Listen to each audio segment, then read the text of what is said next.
Hi, everyone. This is the first meeting for ACS 411 Political Communication. And today, I thank her very much because she's my good friend from Missouri Jobs with Justice, Lexi Amos. I have a short bio for her. She's the Civic Engagement Director of Missouri Jobs with Justice. She has been with Missouri Jobs with Justice for 7 years and began as an organizer in the Springfield Ozarks region. Lexi's educational background is a bachelor's in arts with a major in anthropology and a minor in linguistics. Lexi also has a master's degree focused on anthropology. Well, again, thank you very much for making yourself available out of your busy time, and we know what year this is. I am very happy that this class made it, and it's the first time in my department we are reviving this class after 20 years from before I was hired. But it made it, and it made it just at the right moment because this is an election year, and I think it's all the more relevant to have discussions on political issues. So, if we could, you could start us with, a presentation about who you are, what is Missouri Jobs with Justice, what do you do over there, and then maybe we can continue with some questions from the students. Absolutely. It's really great to see you. Yeah, so I think it was funny thinking of a bio for me because probably the most important aspect of what I do, I did have the honor of going and getting a degree, but funny enough, I was writing my thesis, and I was writing my thesis on, it's very niche, special education identification in non-native language speaking students in Southwest Missouri. So I studied white teachers and applications of behavioral modifications. So it was like this very niche, purposely looking at how white teachers enact behavior that impacts different students. So that was really I was sitting there, I'm thinking, I'm writing. And at the time I was, it's since closed down. Tyson had brought in a plant. This plant was down in McDonough County, out in the middle of nowhere, Missouri. And as I was doing all this research, what really highlighted to me was how this major corporation was taking advantage of working people, immigrants, and pitting white folks and immigrants against each other. And then honestly, reaping massive amounts of money off of it. And they didn't have to pay taxes out there. They got all of these benefits. They would then go and bring in people to tell the workers when they're signing up their kids for education that they weren't migrant workers. They didn't need extra resources. So I'm sitting there and I'm feeling just so incredibly frustrated that this is the world that I'm living in, and Missouri Jobs with Justice knocked on my door. I am from Western Kansas. I have never had my door knocked in any moment of my life. And they were like, hey, they were not there to be about a party. They were there as a person who was they asked me questions. They asked me about if I felt like people represented me, if I needed more money. Quick yes. I was a parent with 2 children on childcare assistance, food subsidies while going to school. I felt exhausted and overwhelmed. And this person came and knocked on my door, and it wasn't about political party. It was about worker power and us having our voices heard. And I stopped writing my thesis and I was like, yes, but I'm not here to tell you to not go to school. And I'm not here to tell you that writing a thesis isn't worth it. It is really what I learned is that a lot of the application, there is so many new ways of application to the things that I learned in school around how to become a change agent and an action broker in my community. And how do I actually deconstruct some of these narratives? So that I just got really excited about Missouri Jobs with Justice. And here is our organization. It's mojwj.org. Missouri Jobs with Justice is a nonprofit. So it's under the 501c3, 501c4 umbrellas. And we don't do like political party organizing. So, right, like we're not for the Republicans or the Democrats. We organize for working people.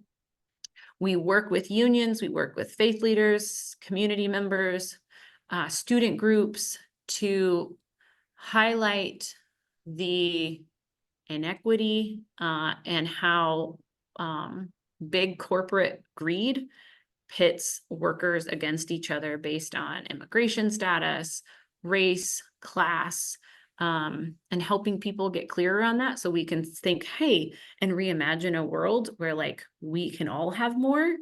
Uh, and so that's really like I'm the civic engagement director. So my job is truly I talk to voters or prospective voters and like how do we actually get people involved in democracy, in civic engagements, in feeling like it's actually worth our time. I know there's a lot of youth that are like, this nothing's going to change. This is just how it is. And so a lot of what I spend my time and like the amazing group of people I get to work with, the time that they spend is like we door knock, we go one-on-one, we have conversations every day with people like about the life experience they're having and then thinking through together how we're going to make that different. And then we have organizing committees. We work right now, we're working on raising the minimum wage. If you're a registered Missouri voter, Prop A raises the minimum wage to $15 an hour by 2026 and gives all workers access to paid sick time. Like over 700,000 Missourians have 0 hours of paid sick time. And so like really, especially after the pandemic, like I don't want people to go to work sick and then we all get sick, right? Like how are we making sure that people can take care of their family and their loved ones? So that's like us. Like we went out and we gathered signatures, we're putting it on the ballot. Now we're going out and talking to people, and every political persuasion, people are excited about these issues. It's not about who they vote for as much. I would argue that we should make sure the people that we are voting for are upholding our values and are doing the things that we want them to do. And so if we pass this, when we pass this, we expect our elected officials to respect our vote and not undermine it and try to overturn it, which has been a problem in Missouri. And so like making sure our elected officials are accountable to us as Missourians is another key component. So that's a little bit about me. That's a little bit about Missouri Jobs with Justice. Before I started at Missouri Jobs with Justice, I had never really conceptualized that this kind of work existed. Like I can tell you a lot of who we aren't. Like we are not a charity. We are not a labor union. We are not a church. We are not, a lot of people think our name means that like we find people jobs. Nope. Like we are actually an organization that brings people together to fight for an economy and a democracy that works for all of us. But we work with a lot of different people. We call it coalition organizing. So yeah. Yeah, well, I wanted to observe some things and play the devil's advocate here because I Yeah. heard some voices when I was volunteering to help with the campaign, collecting those signatures at the end of last year, the beginning of this year. I've heard a lot of, well, not a lot, but usually, you know, that the older Yeah. curmudgeon male saying either, hey, come back to me when you're going to propose to decrease the minimum wage, or uh, isn't the governor actually putting it on automatic that every year that they will increase the minimum wage? Look, this January it increased from 12 to 12.30, so 30 cents an hour. Don't you have a better life now? Isn't that enough? So what do you say to that? Yeah. So like two different things. And some of this is like, I don't think we teach civic engagement enough. Like, just like I can say that because I feel like I didn't know as much as I know now just working in this, like a lot of the nitty gritty pieces. Like one, the United States is interesting in that each state's constitution, right, is so radically different from the others. In Kansas, we don't have the initiative petition reform possibility. In Missouri, we do. And so I had to learn a lot about what that meant, what it doesn't mean. And so I'm going to answer your second question, and then I'm going to go to your first. So in 17 Missouri Jobs with Justice and a whole bunch of other organizations across the state, we put minimum wage increase. So it was like $7.25 or something. It was very low. And we gathered enough signatures to put it on the ballot in 2028 and we passed it. By the way, how many Um, signatures do you need? At that, so it changes with each gubernatorial election. So that was less than like this time is more. We usually have to gather a little bit over 200,000 signatures, which is a lot. And it's not just like, you can't just go to St. Louis and get 200,000 signatures. You have to get 7%, 7% of the total of last voters in the last gubernatorial election based on congressional district. A whole bunch of words that I didn't know what they meant. So there's 7 congressional districts in Missouri. You have to qualify 5 out of the 7 to even get it on the ballot. So that means you go out, you get signatures. They have to be a registered voter, and you have to have them in key regions to show that like enough people want this even to be on the ballot. So we gathered across the state, gathering hundreds of thousands of signatures, and then they go through a verification process through the Attorney General and Secretary of State. Secretary of State verifies every single one in conjunction with the counties. Each county like processes them. Then they go to the ballot and you vote on it. The governor actually gets to decide which ballot it goes on. So it can go on the August or the November ballot, or he can call a special election. And so all of those can be possible. So after you turn in the signatures, it's in the first-ish week of May, they have a certain amount of time to qualify the signatures before like it's all written in the Constitution, like when they need to have all of the signatures verified. They have 2 ways to verify. They can actually send them back, like I said, to the county's clerks to then process, or they can do a random sampling, which means that they just take some random samples. Okay, there's enough here. We're just going to assume that there's enough and put it on the ballot. They did like the Secretary of State has done that before through Medicaid expansion when we worked on that.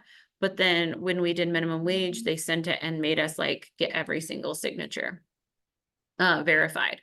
And so we raised the minimum wage in 2018, slowly over a few years to $12. So even that change came from people like Missouri Jobs with Justice gathering signatures, getting it on the ballot, going and talking to voters, doing get out the vote and getting people to come and vote on it.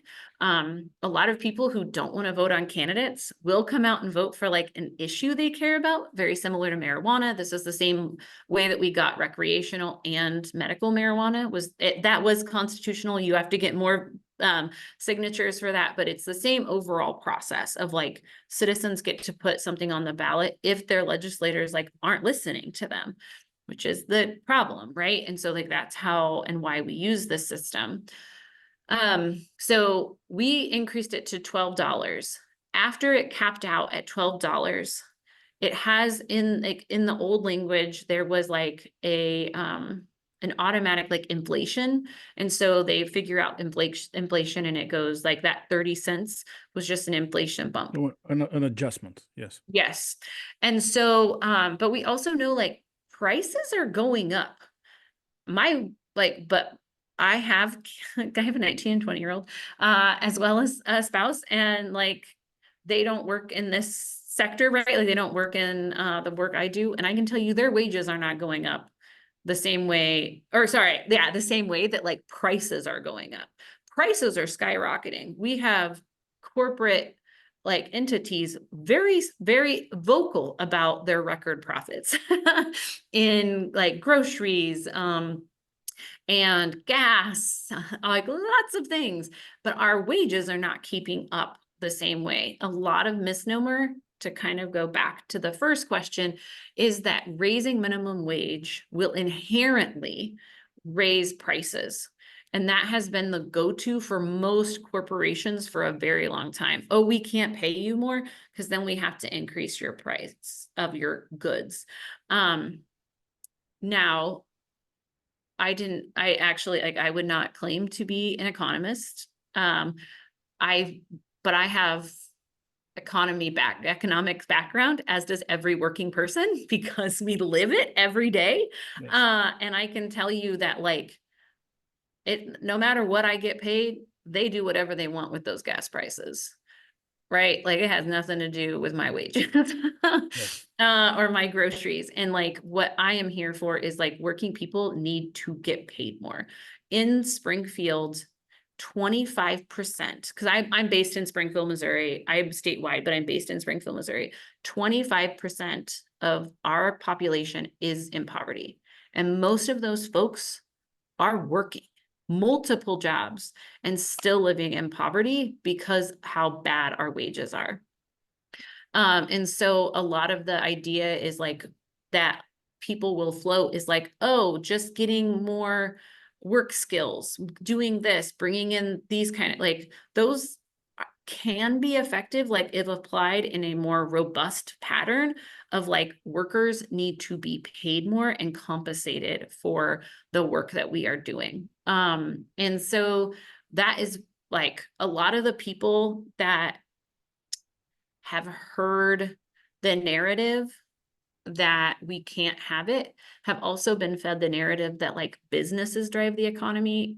And I don't know about you, but if nobody went and bought anything at Target for 2 months, Target wouldn't be driving anything, right? Like, the only thing that drives our economy is working people. When I make money, I wish I saved more of it. I don't. I gotta spend it. I gotta pay my car payment. I gotta pay my house payment. I gotta buy groceries, right? Like, and so workers drive the economy. And I think that corporations have done a really good job making us think that we need to be beholden to their best interest instead of, like, the best interest of working people who are like, I work for a living. Most people I know work for a living. And there's only a few, right? Like, we're talking Jeff Bezos, is like those big billionaire folks. They're having a grand old time and making lots of money, while the rest of us are like, no, I shouldn't be paid $15. Everybody deserves a living wage. Every job has dignity and should be treated with dignity. And so we also strongly believe in the right to unionize. Like, if every single worker had the ability to have I identify it as, like, democracy, like, you should have a voice in your workplace. You should be able to say what is happening. Does that mean everything's perfect all the time? No. But when we have a voice in our workplace, it actually helps our businesses. Like, businesses do better when workers have a say and are doing well. And so we also really like, I can tell you, as Missouri Jobs with Justice, I am not in the unit because I'm a manager, but, like, we're unionized. Our staff is all within, and I love it. I was sad to come out of my union to be a manager, but yeah, like, having a union is actually, like, really believing in democracy and the ability for people to have a say in what happens in their lives. So, like, a lot of the time, I would also say to the person who's like, it needs to be less, I would be curious who has told them that. Because usually it's people who want our money. Right, right. Well, I wanted to, what you're saying is very interesting, and I want to give my students a flavor of what I have seen in person. And for example, you were mentioning, living wages. And do I understand correctly that the calculation by economists for Missouri says that to make a decent living in these economic conditions in Missouri, you should be paid like $25 an hour? Oh yeah. Yeah. I mean, I will, like, what is the most important is measurable change in people's lives, right? What is the title of this course again? Political communication. Political communication. I was like, I think this is actually, like, a really good point within this, like, class, is that one of our key rules is you have to live in the world as it is, not where you wish it was, right? Like, it is what it is. And sometimes that place is not, we are actually building the world we want. and it's going to take time.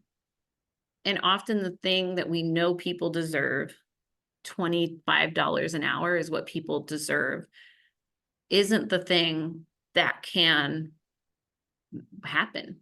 Like, people have not been communicated with enough. Like, we often, as like trying to reach out to people through the wall of corporate control that is the media, is very difficult to permeate that.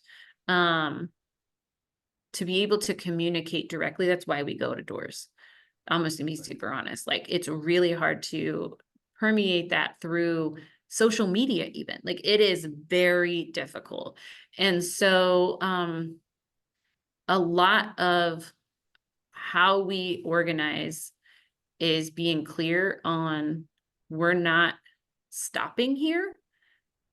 The goal is to build together so that we can have nicer things. Like, right, we raised it to 12. We didn't stop there. Now we're raising it to 15. And so, like, what can you do over time by helping reshape and like cutting through the BS that people hear a lot, is like an ongoing cycle. And like, are any of your students from Southeast Missouri? Do you know? I don't think so. I have some undergraduate students, a few graduate students. For example, Andrew is one of our foreign students from Africa, Andrew Nice. Donkor, who's present here, and he is one of the master students. So I have three master students out of the 14. Cody, Cody is undergraduate, but the majority of Yeah. my students are either foreign students or they are from the St. Louis, and Madison County area. Okay, that is helpful. So, but everyone knows what Missouri looks like. I Like, think so. okay, like, so here's Missouri, it's a box, and at the bottom, there is the little boot heel. This boot heel all the way up to St. Louis, right south of St. Louis, like right here, all of that media, I'm talking local newspapers, PB, like everything is owned by one conglomerate. Which is called what? I don't know the name, I No. forgot it, but it's like Okay. one massive conglomerate. And so that's what I'm trying, like, so it is like, I worked on a campaign, it was No on 3, uh, about democracy reform and how we redistrict, how we reallocate votes, things like that. And that's how I found that out. Before that I didn't. And so it's like, a few people own a lot of the distribution of narrative currently. And so a lot of what we spend time really deeply thinking about, we have an amazing digital organizer. If you don't follow us on Instagram, I would highly recommend it. Her name is Day. She's really great about like getting people's stories out there, like how it feels to not have paid sick time, so you can't take off to take care of your child, right? Like, and so some of that, like one on, like, just being able to tell stories on Instagram, and then engaging with people via Instagram, and then following up with them, and then bringing them IRL, right? Like, and so some of it is, the small things are important in political communication, like, and then also like how quickly, so I don't know if you've ever heard of right to work. Oh, Like, sure. our opposition is quite clever in using language that is very, very confusing. Right to work sounds great, and it's like everyone should have the right to work. And so a lot of it is like, okay, then how, like, when we won, oh, like, there was an effort to make Missouri a right to work state.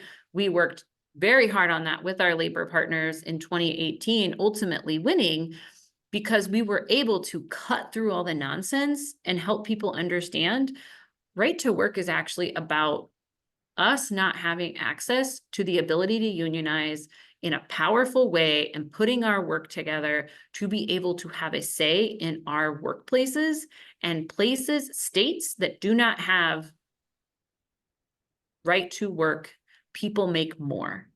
And that's not just unionized people, that's every worker. And so like, how did you, we like, very like slogans are really cool.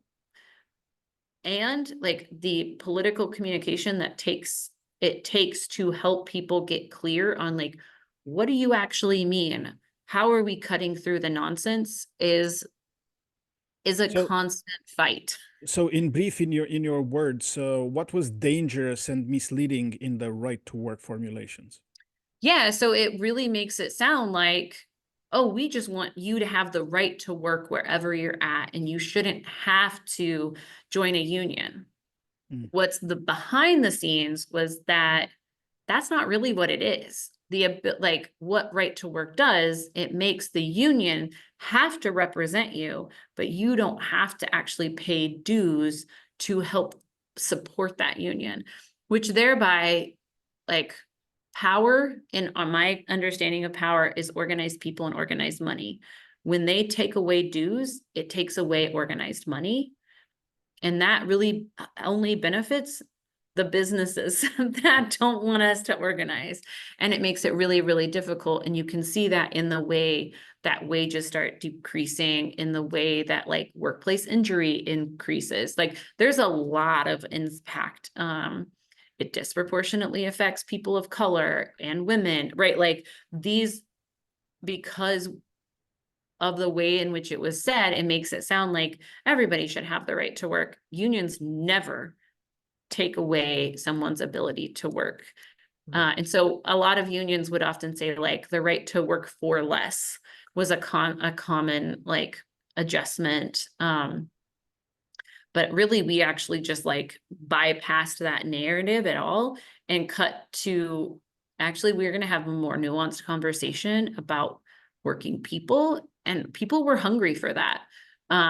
People were hungry for, hey, we need an economy where we have a voice, right? But it was hard. It's not easy. And it is like the comms aspect. I don't work in comms, so I'm gonna like see myself out of that.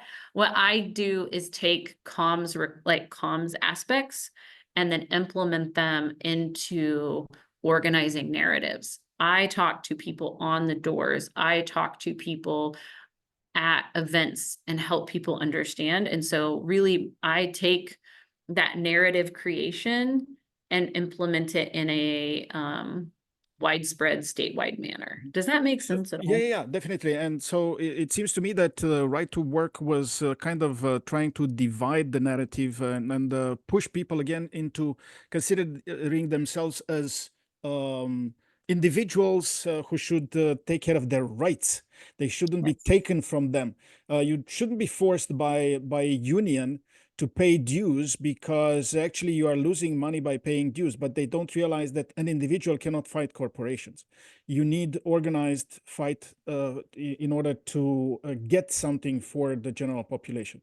But coming back, and by the way, the full title of my course is Analysis of Political Communication. Okay. Right. So I wanted you to give them a flavor of what complicates actually the process of getting these signatures, because you were saying at a certain moment redistricting. And for example, I'm sure that most of my students do not know what gerrymandering is. So yeah, it was very fascinating. I learned a lot about gerrymandering working on the No on 3 campaign in 2020. So it's named after a guy. I didn't know that. That's just like a real guy. And gerrymandering is as old as this country. It was right out the gate. We were like, hey, how can we like, so there's two different parts of it is like, they either try to, and both parties have used this, some to better degrees than others, like taking groups and smashing them into one small district, Meaning on thereby the meaning on the map, pardon? on the map of a city, right? Yep. So like taking like, so, oh, this is actually like, okay, so you have a map of Missouri. This is Missouri. The state legislature is in charge of dividing the state of Missouri into equal congressional districts. We have 7 with 8. We have 8 congressional districts. Well, And equal as population, not as surface. Equal as possible with population based on federal regulations. So that's the state. The state legislature has to, and like the House and the Senate have to agree on how to create the map. Missouri has, it's changed a lot in the last few years. So currently, I'm not going to go into like all of it because it's a long story. Currently, there is one, like they are by party. The parties identify like people in each congressional district and they send these people to the governor. The governor looks at the list and identifies 2 for the House and 2 for the Senate. And then they, along with so the Republicans and Democrats come together and then they start drawing out. These are not map makers. These are not political, like they don't, these are just regular people. They didn't study geography. No, this is the flag of mine. Right. These are regular people. They come together and they say, okay, here's Greene County, here's Cass County, here's St. Louis City County, here is St. Louis County. Like, we are going to draw that up. They have the same amount of people, and we're going to make Senate districts and House districts. There's like two different groups. One does House districts, one does Senate districts, and it's 2 people per county, I believe. And like, so each congressional districts gets 2 people, and then they like discuss. Right. And so during all of that, they're not supposed to organize people based on potential political party. In Missouri, people do not have to identify which party they are with. In other states, you do. So like in Kansas, to vote in a primary, you have to pick if you're a Republican or Democrat or independent. In Missouri, you don't have to. That is not a requirement. But they're supposed to just like use city boundaries, natural boundaries, highways to like, and like other identifiers to help group people into a representative like district. So that's like House districts, Senate districts. But when they do that, sometimes in creating those, if like the most obvious ones that people often know of are like an HCBU has literally been split in half before. So like half of the university would be in one Congress or House district and half would be in another, as a way to like minimize the voices of those primarily Black students in an election. So that is a way to kind of diminish political power, because there's an assumption, oh, they're going to vote this way in their interest, so we're going to divide them and silence them. The other way is to actually, you will see it in other ways, that they will take minority populations and then group them into, so there's only one House district. Like House District 1 is always going to be this way because we got everybody in it, and it'll be like zigzaggy and weird. And there has been like an effort from us that like, instead of it being about that, we should be making maps that are competitive. So instead of like packing and stacking people or separating them, we should actually be making districts where people have to listen and are actually like not like elected officials know that they can get voted out and they have to be seen by people. And so like that is some things that we've worked on, is like making sure that these gerrymandered districts, well, one, we were able to successfully get more competitive districts this last reorganization that happened after the 2020 census. because of our efforts to help people understand we need competitive districts. When we have them be like one side and then the other, what really happens is political dynasties where people don't have to be like, and that's on all sides of our political persuasions. Like, our politicians need to be held accountable to the people that represent them. They need to be able to be voted out if they are not doing a good job. Like, Yes. it is not anyone's natural right to represent their people. Like, no, we elect that person. We all get to decide that. And so gerrymandering in Missouri is something we continue to fight and continue to try to like, we need a map maker. We need somebody who understands how geography and population density happens. And so, and even just like how to make something competitive so that we can hold them accountable. I can tell you when we worked on that, talking about analysis of political communication, Yes. the campaign was clean, Citizens and Legislators for Ethics and Accountability Now. It's a very long acronym, but it was about this. We won, and then the state legislature put it back on the ballot with some nonsense language, and they overturned it. Yeah. And so, but when we passed clean as Missouri, two things out of it. One, our opposition was like, oh, like urban folks and rural folks, they're going to try to put you all together, and they just don't understand that like the issues that are facing rural folks or urban folks. And like, that is a classic divide and conquer strategy. But I'm going to be honest, like, as a white person who's grown up in the rural community, my issues are damn near the same as anybody in any city. Like, I need healthcare, I need higher wages, I need childcare, like, I need access to better food quality. Those are issues that Paid like sick leave, paid sick leave. basic, right? Like, these are not like nuanced in that kind of way. And so it was a very basic divide and conquer. And we saw like that happened insofar as like literally our opposition sent out flyers to cities that said, this is a rural stunt, this is conservative.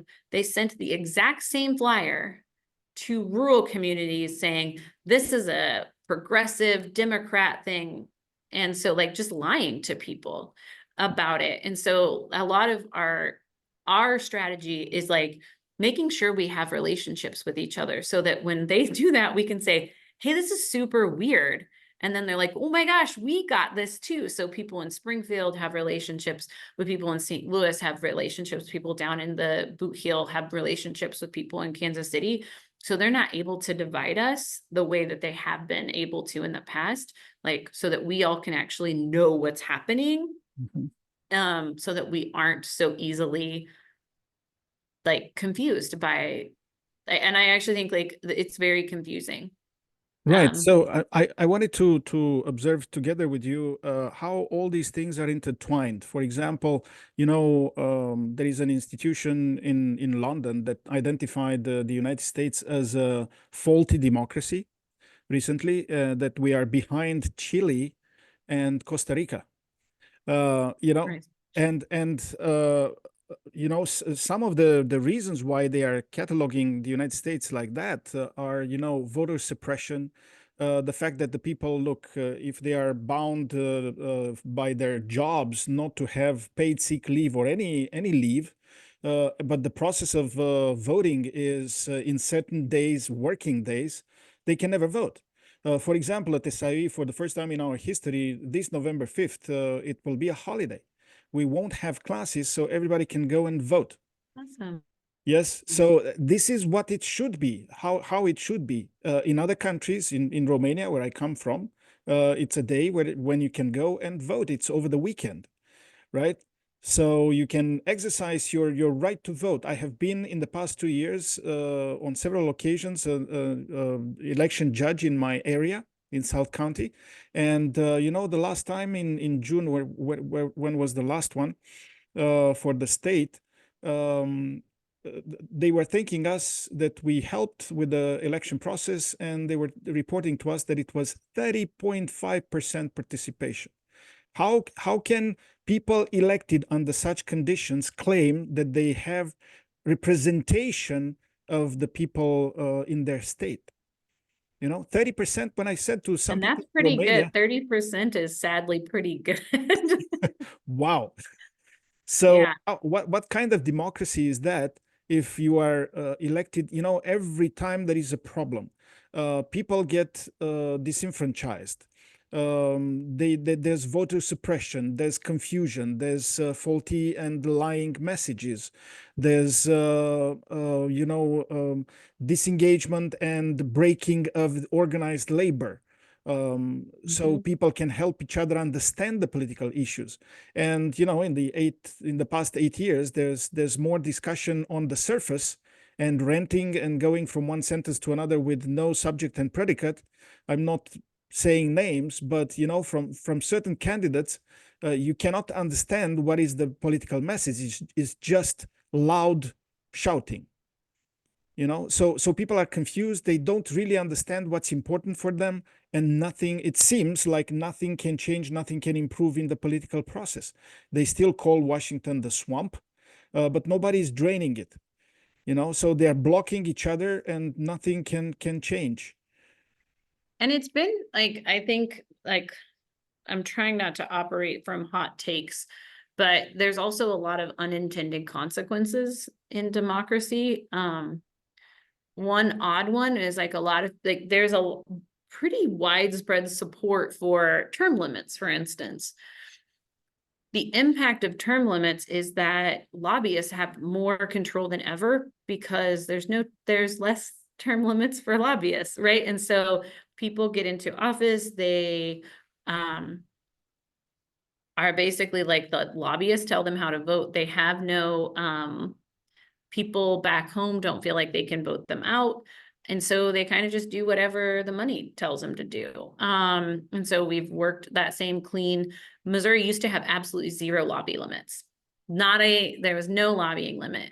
You could just wine and dine people, and you could literally be you could stop being an elected official and go right into lobbying. So like, there was an incentive, right, to vote certain ways for a job.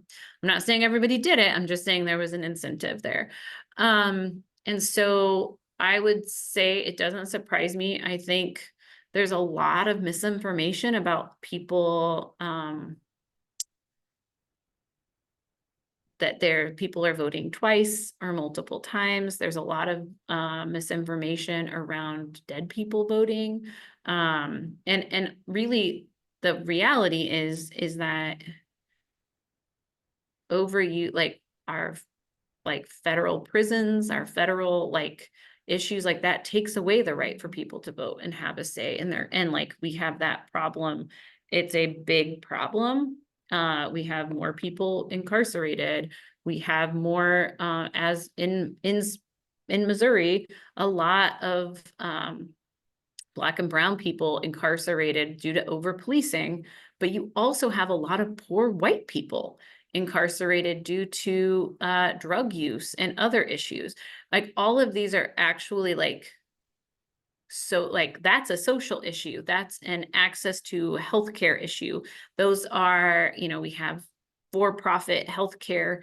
People can't go and vote. If they technically can, like, there's a law that like, you should be able to take this many hours. But a lot of people know that there's retaliation and there's nothing they can do about it because they don't have a voice on their job. So yeah, technically I can take it, but like, that's going to piss my supervisor off. And like, I can't deal with that right now. And so I think that there is a lot of the misinformation is strategically placed to help us not actually focus on that. Like, we need automatic voter registration. When you go get a driver's license or you get an ID and you're an American citizen, you get signed up to vote, right? And like, you can opt out versus the other way. That like, people need access to, it's hard to get all your documents together. So like, making sure that people just automatically get registered to vote. They scrub the rolls constantly. And so a lot of people think they're registered to vote and they're not, because they are taken off rolls very quickly. There's also a lot of misinformation of like when and why we vote. That earlier when I was like, hey, I think we need more civics classes. I have a 19 and 20-year-old, like I said, and like I work in this, and I've literally had to be like, no, we vote in like this time for our local folks. This is what the local folks, we vote for our, city council, our county commission, our coroner. If people didn't think coroners were important, remember back to 2020 and like how people were counting like COVID and like pretending people weren't dying from COVID so that like they could just erase that we were in an epidemic. We vote for city or school board members. Like those, all of those are very important. And I think that helping people understand like what does each of those do, what is the responsibility of those roles, and making sure that they're competitive districts. Again, like we have to make sure that those are competitive districts where they have to be like responsive to voters, and voters actually see that this person is making progress. And I deal mostly in state politic. Like that's where my work is primarily. But I would say on a federal level, the there's a lot that needs to change. And part of it would be just like small changes, making something a federal holiday so everybody can go and vote would be like step one. I also like, there is the John Lewis Voting Rights Act. Like we have to get voting rights back. The like suppression of voters nationwide is a massive problem. And we work with a lot of groups on that as well. Like J with J doesn't own that, but we work really like tight with folks on working on that. The other thing I would say is like our legislature here in Missouri has been working very hard to take away our right to the initiative petition process. So like our ability to actually use that process is under attack. They don't want our voices not connected to a political party being heard. Like that undermines whatever party narrative they are creating, when like people just want things to be better. Like, and they actually can be. And it doesn't, a lot of like, or like blaming things aren't good because of immigration or like immigration status. Like immigrants bring so much to this country. This country would not continue to exist. And like the amount of bad policy that continues to increase the problems of immigration while blaming the people who are driving our economy, helping drive this economy, is outrageous. So I think like continuing to help understand that like those divisive narratives can come in many formats, and Okay. being very Let clear me about them. let me give the opportunity to Andrew, who says that he is going to another class Yeah. to ask one of his questions, because I saw that he put like five. Can you can you ask one of the five questions, the one that you consider maybe the most important for yourself? I can't hear you. You have to unmute yourself. Okay. Okay. Thank you very much. So, one of my questions. Hello, please. Can you hear me? Yes, we can hear you. Okay. So one of my questions would be, in your experience, I mean, in your line of work, what are the most effective communication strategies for engaging and mobilizing the community around political issues in today's digital age? Thank you. Yeah. Andrew, what country are Such you a good from? What question. country are you from, Andrew? Okay, so I'm a Ghanaian. So I'm from Ghana From in Ghana. West Africa. Yeah. Yes. Nice. That's awesome. Yeah. Thank you. I got to spend a few months in Guinea-Bissau, so Oh, I have wow. a deep love of West Africa. Yeah. I would very happily come back if y'all would have me. But yes, like I thank you so much. That's a really good question. And like I said earlier, I actually think like one of them is to have a specialist. Like we have a digital organizer who Okay. specializes in digital engagement. In the past, we kind of tried to do right. Like we had people that weren't specialized in it. And so I think having people who are like really understand the nuances of communication and communication patterns, like it is a certain way of speak. It is a certain way of engaging that is like, I think getting the more care that it deserves. And like, so I would say, honestly, just like hiring out people and up people who specialize in digital communication. The other thing I would say is not making everything look professional all the time. Like people are really overproduction. Like what has really been effective is like the selfie in the car that is like, I am sick today and I am going to work and I'm not happy about it. Aren't you glad I'm going to be making your food today? But I don't have any sick time. So here I go. Like, right. Like that cuts, like people get it and they don't need everything to be like polished all the time. Like, I think that like that overproduction of like is really where people were able to actually like see each other's humanity, see each other's shared experience by making it not so polished. I would say those two things. One is like, that is a skill set and it needs to be acknowledged and like paid for to be a digital communicator, not just organizer, a digital communicator. And the second would be like trying to like, I think going away from like perfection and like really helping management and like other people see that like what's working through digital communication is like people misconnecting with each other.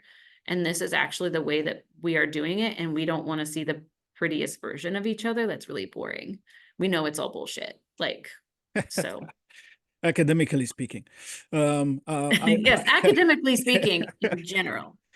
Yeah, I wanted to mention that you're saying that this is a skill set. In Romania, I know for sure because I read the case study, and also in Scotland, they paid a lot to some organizations, millions of dollars, to come up with the country message, country Yes. branding. And for Scotland and for Romania, they came up with something equivalent to "Welcome to Romania, welcome to Scotland." After they took millions of dollars and they debated and they thought, what is more complicated? What should we, what is more effective? Let's do focus groups. Let's ask the people, what is representative for our culture? What is this? What is that? And they came up with the equivalent of "welcome to this country." Yeah, So I feel like, and like I come at it from a very like, if you were doing it from a governmental perspective, you might have a different view, but ours is much more of like government accountability. Like we actually believe that government is part of the answer, and like really good governmental management and good policy helps everybody, not less government in terms of like, that only helps people who already have stuff. yeah, So like, I think it depends who you're working for, obviously. But I think that sometimes it like respectability politic gets in the way of real communication. right, right. Well, I wanted to tell you that at a certain moment I was doing a master in American cultural issues in 96 to 97. It was the first year that they were doing it in Bucharest with American and Romanian professors. And we were reading, the founding fathers' texts. And some of them were saying that because of the Enlightenment, ideas that they inherited from the French, they were coming up with this idea that the body of a polity, right, of a country, should be renewed, like you were saying, at a certain moment. And they were saying that every 5 years, like a swarm of bees, in order to keep the health of the swarm, you have to change the head, the representatives. So every 5 years, they were saying in the beginning, everybody should be changed because they start to like the honey, you know, and they are going to eat the honey for themselves, and then the rest of the working bees will remain without the honey. But these ideas from the beginning of this democracy were forgotten, and we have people who have been all their lives, senators, and so on and so forth. There's, Yep. especially for the senators, there's like no limit, right? They can be senators all their life. And federally, there's like only for the presidency Yeah, is there like yeah, limits. And I definitely think like we have to look at it holistically of like if we do term limits, then how are we also making competitive districts for accountability? And how are we also limiting, yeah, like Citizens United basically allowing unlimited amounts of funds to be spent in these elections has had a massive negative effect on our democracy in general. So like we like thinking about campaign finance reform and things like that. Like I think there is like a holistic approach yeah, to the health of our democracy, right? It's not a one policy and then it's going to be great. It's how do we address gerrymandering? How do we address campaign finance? How do we address lobbying? Like all kinds of different things. And it can feel overwhelming, which is why the political communication aspect can be and is like, how do you make it so that people feel not like you're talking down to them, but also so it's bite-sized and yeah, doable? yeah. Because Plus, it can be overwhelming for me and I that work is in true. it. That Like, is true. That is true. Plus, the thing that I'm overwhelmed by since I've been living in the United States is the lack of possibilities for other ideas and for other political parties. And the problem is that, people get accustomed with just two being the possibilities. Everything becomes dichotomic. It's either with this party or with the other party. Maybe here and there's some people supporting a smaller party because we have them. We have the Socialist Party. We have the Green Party. We have all kinds of other parties, but we'd never see them. And it's one of the rules in political communication is that whoever has the bigger war chest, meaning being able to get from private donations and small, like the Democrats are using in the past 10 years, small donations from everybody rather than big donations from a few. $20, $5. I've got messages all the time on my phone since the conference of the Democrats. Every day they were asking $3, $5, $20. Give us something. You know, I resisted because I'm thinking I can't influence too much the voting process, but that I understand the extremes that we can see around the world. For example, a country like Italy has been, having these problems with too many parties associating with each other and then having a government maybe sometimes twice a year being changed, which is awful. So you don't know who's leading you, but at least they have the possibility of making compromises and associating with other forces in the country to give the people a different flavor. Because otherwise, look what's going on. A lot of the population is not satisfied with what they are given by any party, and then they become disengaged. And then you are elected as a representative, as a senator, as a president by just 30% of the population. and that's like I said, we don't work in party, and that's Yes. actually my favorite part of my job is Yes. that I am here for all elected officials to be accountable Mhm, to mhm, people mhm. and the majority of people, and for people to feel like they actually can do something and that they are getting listened to. Um, I might be an idealist, but I definitely think it's possible, right? Yes. And I think that like the more we can talk about it without the party lens, the closer we actually get to like creating that thing Yes. that is about humans and people and about our shared experiences and what, like, there's enough pie for everybody to go around. I understand. The problem is everybody's eating my pie and telling me it's somebody else who's eating it. They're like, I'll Right. have all this pie. You should go ask that person. And Yes. I'm like, what? That is BS. Yes. So like, how are we getting clearer about like, it's actually like, we can make more pie. I Like, understand. these aren't, Yes. there's more for everybody, and like kind of getting out of that scarcity mindset and really realizing also the impact that American policies have had abroad that might be impacting immigration, like, or economic situations that are impacting people. And that's a real outcome of like not being able to hold our like federal elected officials accountable for how they are acting internationally. Yes. And that's also, and like a lot of our politics, like we try to keep Americans from knowing what is happening abroad. I understand. Because we are at the 1 hour mark since we started, Yeah. let me just quickly ask you my last question, and then we will maybe switch to some of the students' questions. What other initiatives do you know will be on the ballot for Missouri in November? The only one that like Missouri Jobs with Justice is Prop A. And then Amendment 3 is the Missourians for Constitutional Freedom access, like taking down bans for reproductive health care.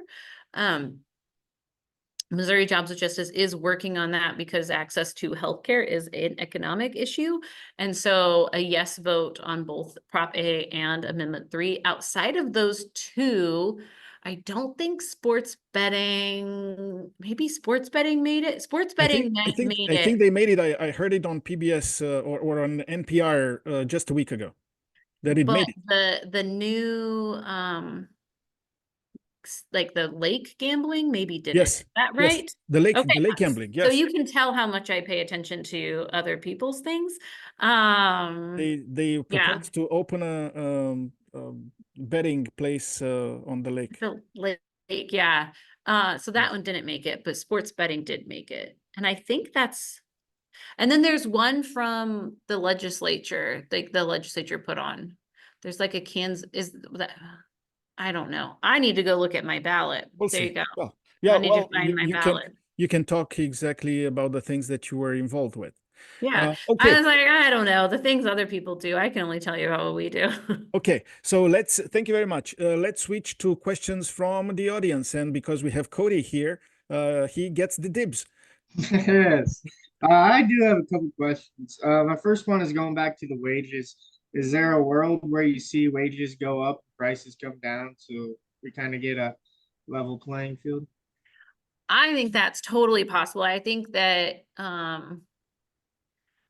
there is a false dichotomy between business owners and workers. Like as corporations have come in and taken more and more and more of the capital, it's been hard on like business owners. It's really hard as a small business owner to break into the economy. Like it's, and I think that some of the way that has been narrated to the general public is kind of like, again, like, oh, the problem is wages. The problem is working people are late, like people are lazy, or people are like, as instead of like, we're working more than we've ever worked ever as a human population.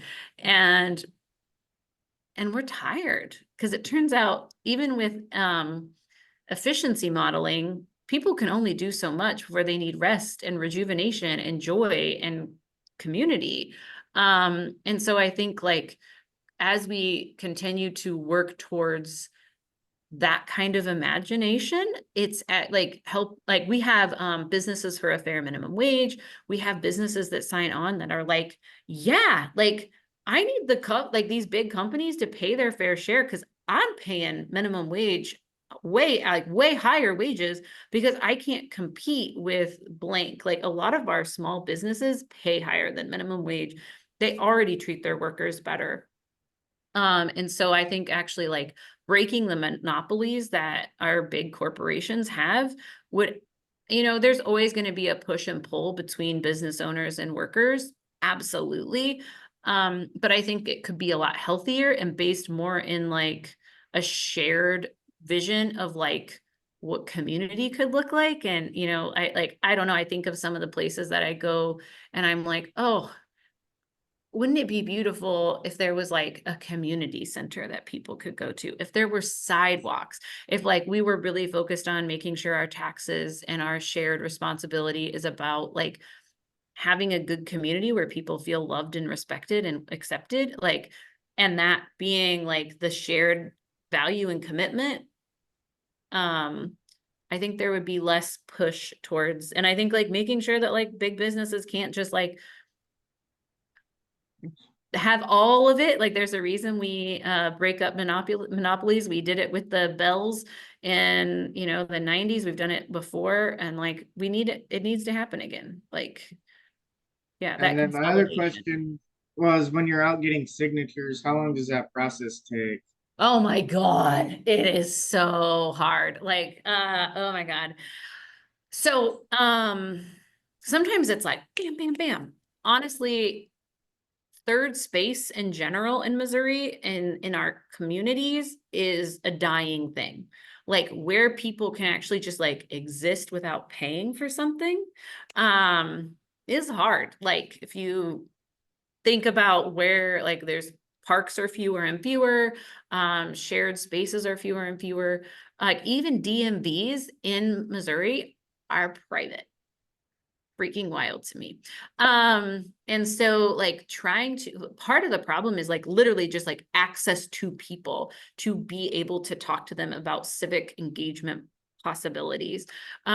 People are so turned off by national politics that there is a tendency to assume that like, I don't want to talk about anything. And so first is like breaking through that of like, it's okay to talk about these things because they affect us, and not everything has to feel like it needs to be a fist fight at the end of it. Like we can just like ask each other and talk to people. And so that's the first thing, is like trying to just get access to people. And that's like government overreach in terms of like not like literally like keeping us from places.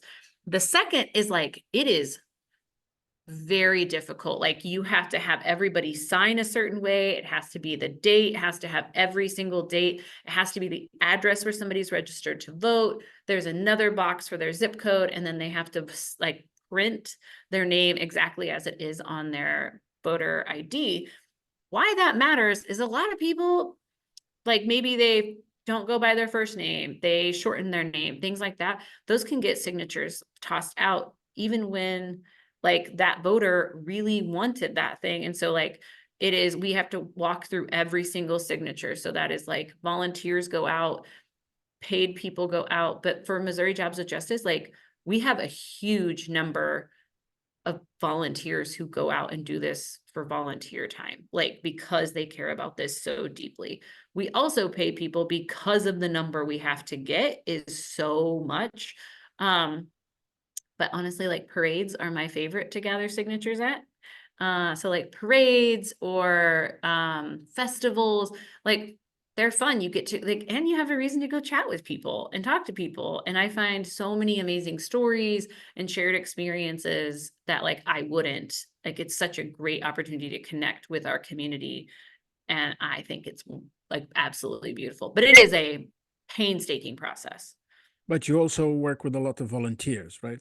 Lots of volunteers. Like, oh, we couldn't do it without volunteers. Oh no. Like we got like for minimum wage this time, we gathered over 100,000 signatures, just Missouri Jobs with Justice. And a large portion of those are volunteers, people who like in their free time come and we train them and they go out and they get the signatures and bring them back. And we like, you have to get all of them notarized too. So you have to notarize them and then they get turned in. It's a whole process. That is like a whole presentation all of its own, like how to do the signature gathering process. And you notarize them, and then when you when they are authorized by the Secretary of State office, then they find fault with this address and this signature that doesn't look like the original signature, or these signatures seem to be in different places the same. So Yep. I have a flag on that. So I'm gonna reduce those signatures from your list. Okay. Yep. Maybe if I can ask a couple of more questions from the list here, from the students who gave me questions, but they weren't able to participate in person. Somebody asks, there are 4 issues that Missouri Jobs with Justice aspires to change: workers' rights, economic justice, healthcare, and democracy. What do you think connects all these 4 issues into one concept of justice? Fighting back corporate greed.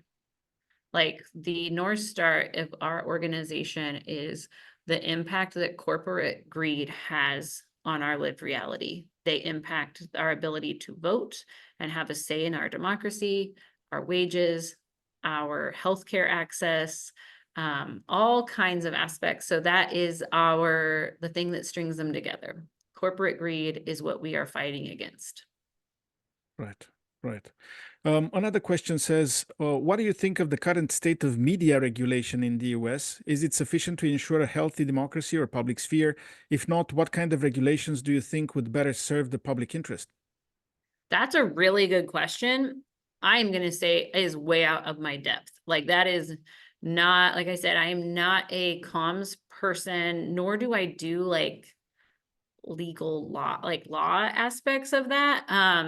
I do think that there is an abuse, like, this is my personal hot take, that there is an unequal application for the way in which free speech is delivered, what gets counted as speech, what doesn't get counted as speech.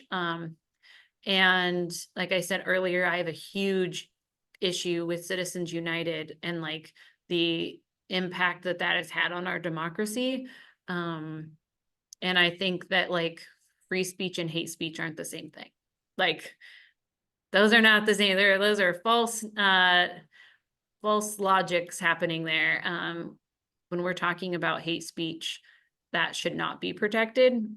That's my personal hot take. But I'm outside of my depth of like that. You need a different guest to come on. Right, right, right. Okay, somebody else, and I think this should be the last question, is asking, given your experience as both a regional organizer and civic engagement director, how have you seen the role of grassroots organizing evolve in recent years, particularly in terms of mobilizing young voters and increasing their participation in local and national elections? This is such a good question. It's so fun to me. Organizing is my lifeblood. Like, it is the thing that provides joy. I still, like, even though I'm the civic engagement director, I believe that organizing is the only way we get out of the situation we're in. I will say that organizing has changed because I actually think that youth are hungry for change. Youth are clear that things cannot stay the way they are. And I really appreciate I'm 40, I'm in my 41. I think I got made fun of because I forgot how old I was. And like I said, I have young kids, and I think I really appreciate the clarity that they bring on that. Like, they are not ready to give up. They are not ready to just let it, like, things be bad. And I like their clarity is very helpful to me as somebody who's like, that's right, there is such strong leadership that is developing in people that are younger and older than me, that we have amazing generational diversity in organizing. And I think there's a lot of lessons that we can learn from our like mentors that are, ready to take a break. They've been fighting the good fight for a long time. And then a lot of hunger and clarity from our youth that are like, I'm tired of doing gun drills. I am tired of going and being scared everywhere. I am tired of not having healthcare or that being the deciding factor of what job I do. And I am not going to live in a world that looks like this anymore. And I just love that. And so I think that like organizing is the way out of our current situation. People are excited about it. We see more, like, we've had more engagement than ever before. Especially, like I said, I live in Southwest Missouri, and people are hungry for it. People, like, workers are ready to unionize. Folks want things to happen. And like that seems really exciting to me. And so I think the importance of organizing is that if we're not careful, corporations are great at beating that out of us. And so, like, how do we find places to have real relationship and start really thinking about, like, how are we going to make wins? How are we going to really build power and durable power that isn't just like kicked out when like one person gets too tired, right? It's not just like a charismatic leadership, but is really based in shared power and shared accountability. So I think organizing is awesome. If you haven't had a chance to ever like be in a grassroots space, I can't tell you enough how much I would encourage it. It doesn't have to be with Jay. We would love for you to come hang out with Jay, but like, it's, for me, it is like the change, like learning that change is possible. Okay. Well, I thank you very much for your time. And you know, the Thanks for structure of my asking me. the structure of my course is, you know, on Tuesdays we read from a book about political communication in the United States in crisis times, and from a group of people from Europe, actually talking about case studies and situations of political communication around the world. So I can give them a flavor of understanding politics, Yeah. not only in the United States. But on Thursdays, I will have a series of 10 speakers, and you were the first. So we broke the ice. There Uh, you go. and That was fun. I secured already 7 or 8 for the next weeks, That's and I'm awesome. working.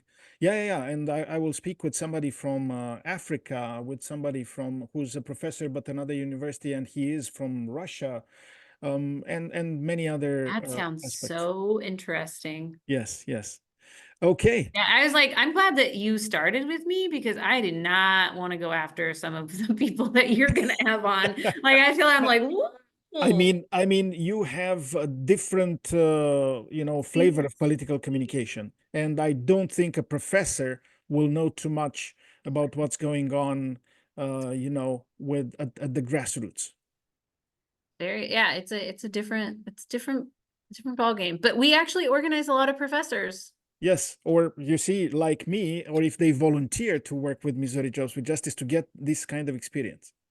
Yeah, and we often need professors to stand alongside like people in other jobs to say, if you mess with them, you mess with us, and that scares the boss. Aha. So Okay.